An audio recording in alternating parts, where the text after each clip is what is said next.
All right, Riley Underwood joined now by the 2025 Sportscaster of the Year, Sean McDonough. Very legendary career, and it just keeps on going. Sean, thank you for joining me today. Well, thank you, Riley. Appreciate the kind introduction. There was only one voter for that award, and it was me, so it was not a big shock that I was victorious this time around.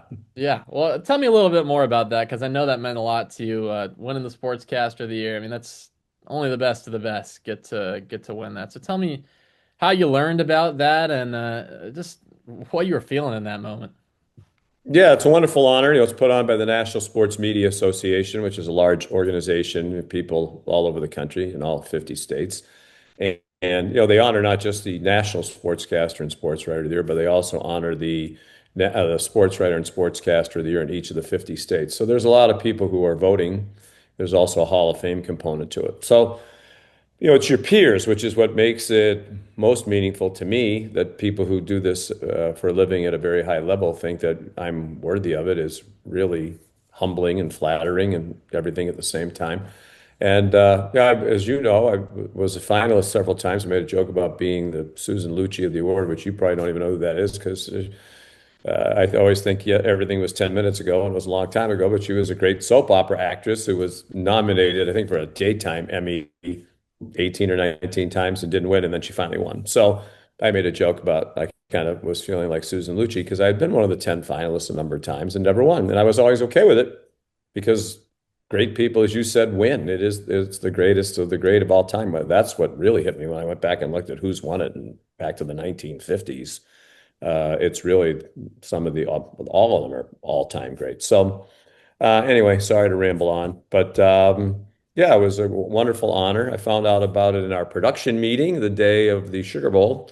They surprised me. The NSMA reached out to our group and they were going to tell me on the air, and I'm so glad they didn't do that because I cried like a baby. So that would have been very embarrassing during the Sugar Bowl. But a great honor, and I really appreciate how nice everybody's been in the aftermath. I've received some unbelievable messages that I will not erase. I mean, you're one of the best broadcasters, but specifically college football right now. We just got done with college football season. Tell me how it's like and how it feels to step into that booth calling one of the best games each and every week with hundreds of thousands of fans, both in the stadium and then millions more watching at home. What's that feel like? Well, I'm glad you got a chance to experience it with us a little bit this year. You were kind enough to fill in as a spotter when we had a need, and you did a great job to the point where I told Zach Patterson, our regular spotter, like, you better hurry up and get back here because Riley's going to take your job. So, as you experience, I mean, you can feel you can really feel the anticipation in most of these places when you get to town on Thursday. You go to dinner and the restaurants are already really crowded and people are wearing their gear and all they're talking about is the game, especially in these SEC towns. You came to Tuscaloosa with us a few times, and that's probably the epitome of atmosphere of what we're talking about. So, there's the whole build up to the game, and then on game day, you're arriving and you're driving through people tailgating and walking down the street to the stadium and seeing all the color and pageantry. And then just the really part of my favorite part of it is that 2 hours or so that we're in the booth before the game and you're going through your final notes and the pronunciations and making sure you get everything in place and the teams are taking the field and warming up and the crowd is filing in, the band starts to play, just the anticipation of it. I don't really get nervous, but I do get excited in the lead up to the game. I think when you lose that, it's time to go do something else. But it's awesome. When your blood flow, your pulse doesn't get raised by being in that environment, then it's time to stop doing it. Is there an environment or a specific booth or something that you really just enjoy going back to every time, specific stadium or something? There are several. A lot of those SEC places are great. As I said, you experienced Alabama. That's about as good as they get. As you know, we get selfish, right? We want the big booth. We want it at the perfect height off the field. We want it at the 50-yard line. We don't want poles in the way. Hopefully, it's air conditioned or heated or both. And the biggest bonus of all, especially as we get older, is there a bathroom that's in the booth? That is a big A plus, rather than having to run down the hall and you don't have enough time during the TV commercials, so you have to wait till halftime. So, there's a lot of them, and there are a lot of them that are bad. You know, Ole Miss. Did you come with us to Ole Miss? Ole No, I Miss was not at is Ole really Miss. bad. No. Ole Miss, the booth's tiny, and it's at a bad angle. Sun hits you in the face a lot of the game, and it's hard to see. And but nobody cares. That's why, I always tell broadcasters who are starting out like don't complain about your problems on the air because nobody really cares, and they don't want to hear them. They just want you to announce the game. But just about every place you go in major college football is really good. And you're probably one of the only broadcasters right now who's really elite in calling all four major sports. Getting into back into hockey now, what's the difference between those different styles of your commentary, maybe that you switch up a little? Just what's the difference transitioning from sport to sport? Yeah, it usually takes a few minutes when you dive back into the next one just to get the pacing and the rhythm and the lingo. How do I describe that? And you don't want to describe everything the same way over and over again either. It's the same skill. People talk a lot about I do all these different sports. I think a lot of people could do it if they wanted to because it's really the same skill, right? You're describing what you see. Hopefully, you're supplementing it with pertinent information, whether it's about the players or the coaches or the officials or the crowd or the meaning of the game, whatever it is, a well-placed story, the appropriate stat, good interaction with your partner. Those things all transfer from sport to sport. So then the important part of it, the rest of it, if you're going to do it, is knowledge of the sport. If you're going to broadcast all these sports, you should understand the way the game's played and the strategy, what makes a team good or bad, and that sort of thing, and the history of it. And I'm a fan, so that part's easy for me. I like college football. I love hockey. I love both. I like the other sports. So it's not that hard to keep up with it. And then as the game gets closer, you really do have to kind of immerse yourself in the prep, as you know, because you do it. And that's to me a part of the fun is learning about the teams and hearing the stories of some of these athletes and what are the best stories to tell. How do we humanize these people so that when someone who's watching the game who may or may not care about the game or the teams they're watching, they just tuned in the game, make me have a reason to take an interest in Riley. It's some family story or whatever. So, yeah, it's the skills are transferable, but it does, especially like this hockey game that I'm doing this weekend. I'm sure it'll take me a little bit to kind of get back into the rhythm and pacing. It'll be a little harder too because it's one of our stadium series games in Tampa, and a lot of times those, it's not a hockey rink. So you're in a makeshift booth that wasn't meant for hockey. And most of the time, because it's in a football stadium, you're pretty far away. It's hard to see the puck or the numbers on the players. So again, nobody cares. Just do the best you can. So you're a Boston guy, raised in Massachusetts. What was it like getting the job as the Red Sox play-by-play announcer? And how's that kind of evolved for you? Now it's almost like your summer side hustle where you're back calling a select number of Red Sox games. But what was that like just calling games for your hometown team?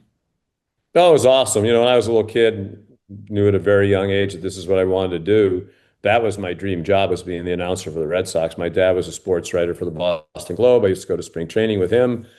When I was 5 or 6 years old, he couldn't bring me in the writer's press box, but his friends were the radio announcers, and they let me sit in the back of their booth. And I think that's really, I sat there and watched them and thought, wow, this is fun. And shortly thereafter, I had a little tape recorder and was, calling every game off the TV in our house, driving my family crazy. But I knew from a very early age that I wanted to do the Red Sox games. So when I had that opportunity when I was 25, and thanks largely to the experience I had at SU, when I was a student there, WAER had the rights to the Syracuse Chiefs minor league baseball games, the top farm team for the Toronto Blue Jays. So by the time I got out of school, I had done hundreds of AAA baseball games, one level below the major leagues. So without that, I never would have had that opportunity at 25. But that was a huge thrill. I'll never forget opening day, the first game I did for the Red Sox in 1988, walking into the booth. You're looking at all the opening day, the bunting, and all the pomp and circumstance, and sitting in that chair thinking, oh my God, this is really my job. I'm the TV voice of the Red Sox. So, that was a thrill. And it's still a thrill. As you said, now they were nice enough to invite me back 8 years ago, I guess it is now, to do a handful of radio games, the side hustle, as you said. And it's fun. It's they let me pick which games. They're all home games. It's an easy drive from where I live. Um, and it's Red Sox baseball. It's Fenway Park. It's one of the great franchises in American sports, and people in New England are very passionate about it. Especially, last year they kind of made a little return to being good, which got a lot of people's attention. So, and I think they'll be good again this year. So, it's fun.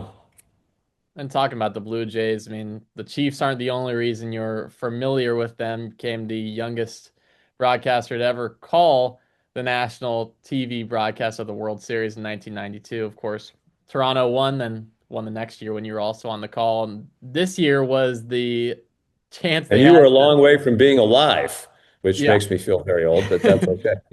But 2025, this was the year they had a chance to do it again. So it was kind of a almost a full circle moment for you. It felt like you're getting interviewed, people writing articles about you from the last time they won the World Series. Tell me just a little bit about that, when you got the call for calling your first World Series, and then just how that affected you and impacted you. Yeah, well, I was at CBS at the time. Hadn't been there for very long, maybe 2 years. I was doing the NCAA basketball tournament. At the beginning of the NCAA basketball tournament, you need 8 broadcast teams, so they hired me to do that. Um, I did some other stuff, mostly. I did the Olympics in '92, and then the I knew that they were replacing Jack Buck. Joe, who's known to your generation now as Joe Buck's dad. But when Joe started out, maybe he was Jack Buck's son, very proudly so, because Jack's one of the great broadcasters of all time. So part of me was thinking, I'm going to replace Jack Buck. Like Jack Buck's one of my idols. Jack Buck's great. So they called me, said, we want you to do our main baseball package, which will include, the All-Star game, one of the two playoff series, National League Championship Series or ALCS, and the World Series. So that was just amazing. I mean, to be at that time, I guess I would have been 29 when they called me. So, you know, the ultimate thrill to have a chance to do the World Series on national TV. We talked earlier about the Sportscaster Award and the people who won that before. When I got the job to be the national voice of the World Series, you look back and who done it. It's the greatest, the Vin Scullys and Kurt Gowdys and people like that, Bob Costas and some others. So, it was a huge thrill. And I am the reason the Blue Jays won, obviously, because, they've only won it twice. They won it both of those 2 years in '92 and '93, and they haven't won it since, even though they came about as close as you can come this past year without doing it, So they should unfortunately have for put you them. on the call, is what you're saying. Yeah, if I showed up for game 7, it's done. Yep. But you graduated from Syracuse in 1984. Tell me a little bit about your fondest or your favorite memories from back in Cuse. I think walking to class with all the dinosaurs on the campus back then, uh, I have so many fond memories. It was just such a fun place to go to school. Well, as important really as anything that's ever happened to me. The life experiences I had there, as I said, things like getting the chance to do the Chiefs games, because that's really what launched my career, and the great education I got in Newhouse and the opportunity to be on WAER and basically develop your own style, but through repetition. And, as you know, Riley, one of the greatest things that ever happened in my life was a chance to work for Coach McPherson in the football office as his work study assistant. He was came like a second dad to me. He was a great man. He was a great example of how you should just live your life. He's devoutly Catholic and just such a nice person everybody encountered. It didn't matter if you were me, the lowest person on the totem pole in the football office, or you're the star quarterback, you treated everybody the same. And that's the way life should be. So, yeah, just had a million great experiences, friendships that still endure to this day. Really proud to have gone to school there. It's a great university, and it's better. It gets better all the time. I know Chancellor Syverud is leaving, and I'm very grateful to him because I think he's done a phenomenal job and will be regarded, when the history books are written again, as one of the great, leaders in the history of Syracuse. I know Coach McPherson was a big impact on you and also a big reason why you're so adamant on supporting Hendricks Chapel on campus. Tell me a little bit about that and what's your why for doing that? Yeah, it's a great question. I joke, Coach Mack brought people together even in death, right? So when he passed away, his family asked me to do the eulogy at his funeral, which was in Hendricks Chapel. And so Brian Conkle, who was the dean of Hendricks Chapel at the time, and actually just left SU to become the president of Valparaiso University in Indiana, which I'm thrilled for him because he's a wonderful guy. I'm also thrilled for them because he will do a fantastic job. But I met Brian at the funeral. He had only been at SU maybe a month, and I was really impressed by how well he knew Coach Mack, even though he never met Coach Mack, but he was clearly very well versed in who Coach was as a person and the impact he had on our university and the football program and the community at large in Central New York. So anyway, we got talking in and around the funeral about faith. And, Brian eventually asked me to be a board member of Hendricks Chapel. And it's one of the great honors of my life. And the, the best part of it in the aftermath of that has been, we've been trying to find ways for years to honor Coach McPherson. And it used to bother me that there was really nothing on campus. I mean, he's in the College Football Hall of Fame. There aren't that many people who've been affiliated with Syracuse football who are in the College Football Hall of Fame. And if they are, they're among the greats in the history of college football. That's why they put you in the College Football Hall of Fame. So I had been pushing for years, was getting increasingly frustrated with the university, quite frankly, that nothing had ever really been done. And again, I'm very grateful to Chancellor Siverud because I started pestering him, and he said, "You're 100% right. He should be in the Ring of Honor in the Dome and maybe some other things." So we've been talking about a statue and stuff like that. And his family's daughters, Janet Maureen and a friend, Chris Corona, who's on the board of trustees, they thought the food pantry in Hendricks Chapel would be the perfect thing to name after Coach, because of the way, the compassion that he had for people who were in need. He ran a food drive when he was the coach, canned food drive. Um, so it was really perfect. It was in the chapel. As I said, Coach's faith was the most important thing to him. So we dedicated the same weekend that he went in the Ring of Honor. This will be a year and a half ago now, almost a year and a half ago. We named the chapel, the food pantry in Hendricks Chapel after Coach Mack. So it's the Coach Mack Food Pantry, which is a wonderful and fitting legacy for him. Yeah, it's great. And it's great that you're involved and still are involved. And I mean, you get No, to it's see important, right? I mean, it's sad, but I remember, when it was super expensive to go to school there when I was there on a relative scale. It's a lot more expensive in terms of the actual dollars now. And I remember getting the cheapest meal plan that I could, just because wanted to save money. And food insecurity is a real issue on college campuses, including at SU. It hurts my heart to know, how many people need the food pantry on campus. So it's really, really important. I don't think there's much more important than food, right? We all need it. So it serves an important purpose. And as I said, I think it's a fitting way to memorialize Coach. you get back to campus pretty often for an alumni, and you kind of just get to see, especially when you're here, it's often something like the Marty Glickman Awards where everyone comes back. There's so many successful Syracuse broadcasters. I mean, everywhere you look, what's the recipe for success? Why is it that it seems like all these guys and girls are from Syracuse that are so successful today? Yeah, I think a lot of it is just, and I say this all the time when I speak up there. You've probably heard me say this multiple times, but yeah, I think the reality is Mike Tirico, Bob Costas, any of these people that you would name, Ian Eagle, Dave Pash. I don't want to leave anybody out because there are dozens and dozens of people who are working in the business now of whom this is true. The, they were born with Mike Tirico was born with 96% of what he needed to be Mike Tirico. It doesn't mean Syracuse didn't help him, but you can't take just some person and have them go to school anywhere. and teach them how to be a broadcast more than you could teach me how to play shortstop for the Red Sox as much as I might want to. You have to be born with certain things that Mike and all those other people were born with. So doesn't mean you can't learn skills, you can't benefit from teaching.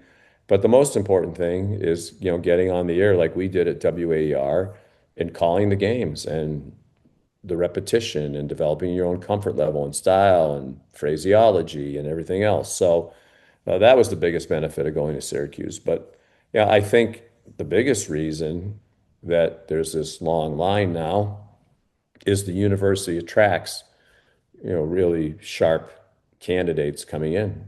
Guys like you, to be quite honest, there's a lot of people who are, and women like you, who are, well, women who are not like you because you're not a woman, but you understand what I'm saying. Really sharp women who are also want to be sports broadcasters. So, I just think the biggest thing is, we just get so many people who are really sharp and talented who come to Syracuse and then they benefit from the experience that they get there. And you mentioned him, but I want In to. my case, they had to do a lot of work, and there's still a lot of work to be done. I came there with very little, but most of I go up there now and talk to students like you, and I honestly think, okay, well, it's just a matter of time now before Riley's on ESPN or some of these other, the Hudson Ridleys of the world who are up there now, and a bunch of other people that I met. You just know. I knew when I met Jason Benetti and Drew Carter, and okay, they're going to be on network TV someday, and I feel that way about a lot of you. And you mentioned him earlier, but we were in Norman, Oklahoma, and you went through the gate. One of those gate agents said something to you. Why don't you tell everybody what one of your Yeah, we were friends said? walking in. My dad had an expression, the Lord has a way of keeping us all humble, and he does, and I'm grateful to him for that, among many, many other things, infinite number of things. And yeah, we were walking in, going through the security screener, nice gentleman off to my right in the security outfit, and he said, I just want to tell you, I'm a big fan, Mr. Pash. So he thought I was Dave Pash, which is great. It's not. I love Dave. Dave's my neighbor out here in Scottsdale, and is to me probably the most. It used to be Riley to when people would write things about me or talk about me to say he's underrated, underappreciated, which is one of the nice things about winning that award. We talk about okay, maybe I'm appreciated now, right? And I've always said underappreciated is better than overrated or not appreciated at all. So those things are good, but it was kind of nice to just have something like that happen. To me, Dave is probably the most underappreciated play-by person at the highest level of on network TV. I mean, he's just to me the ultimate pro. He has a great voice. He's a great storyteller. He has all the mechanics of play-by-play, pacing of it, and he prepares beautifully, tells great stories, interacts with his teammates. He rises to the moment in the big occasions. He's not one of these people who screams from the minute they come on TV, which drives me crazy. So, when the guy said, "I'm a big fan, Mr. Pash," I was flattered by that because I think Dave Pash is great. I know we gotta laugh about it, but I mean, we're talking because Super Bowl, so I gotta ask you, who you got, Pats or Seahawks? Ah, just the way the Patriots season has gone, obviously being a New Englander, um, following my dad around, and we talked about earlier when I was a kid. I mean, I went to every Patriots game when I was a kid, and they were terrible. Like people your age don't remember when they were the worst team. They were the New York Jets or the Cleveland Browns or whatever, back in like the early 1970s, mid 70s, when I was going to every game and crying in the car on the way home because they lost when they I did a lot of crying then too because they were losing all the time. And they've had this kind of magical season. Um, to me, Seattle's the better team. Uh, I just think, the totality of the team, and I know they're the favorite.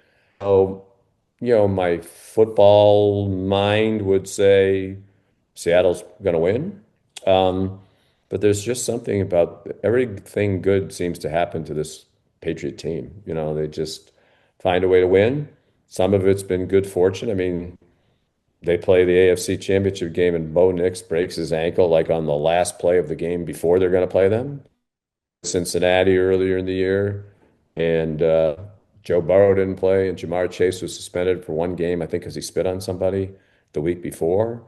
So they've had a lot of things like that happen. A friend of mine sent me, I thought it was interesting, actually a Syracuse friend of mine. I'll see if I can find it. It had the whole Patriots schedule of who they played from week 1 to week 18. There were a lot of coaches that got fired this year. So I don't know if you saw this, but I hope you find it interesting. This is the Patriots schedule, who they played from week 1. Week 1, and this is obviously the fired coach part means fired at the end of the year. Fired coach, fired coach, fired coach, NFC South, not the greatest division. Week 5, fired coach, NFC South, fired coach, fired coach, fired coach, NFC South team. Week 11, Jets, Bengals, as we mentioned, without them. Fired head coach, fired coach, fired coach, the Jets again, and the fired head coach in week 18 of the regular season. So I know people, I've seen Herm Edwards, who I love on TV, talk about, well, people say that their schedule's weak, but you still got to win all the games. And to their credit, they did. But that's a pretty weak schedule. Sorry that the Arizona sun is now making me look like I'm at, I'm at missing a it. I'm missing it. nuclear reactor. Yeah. But yeah, but yeah, it's interesting lighting. I'll lean over here. Thanks. All right. All right. Sean McDonough, thank you so much. My pleasure, buddy. Have a good time at the Super Bowl. I'm jealous. I'm sure you'll have a great time. I appreciate you. Thank you.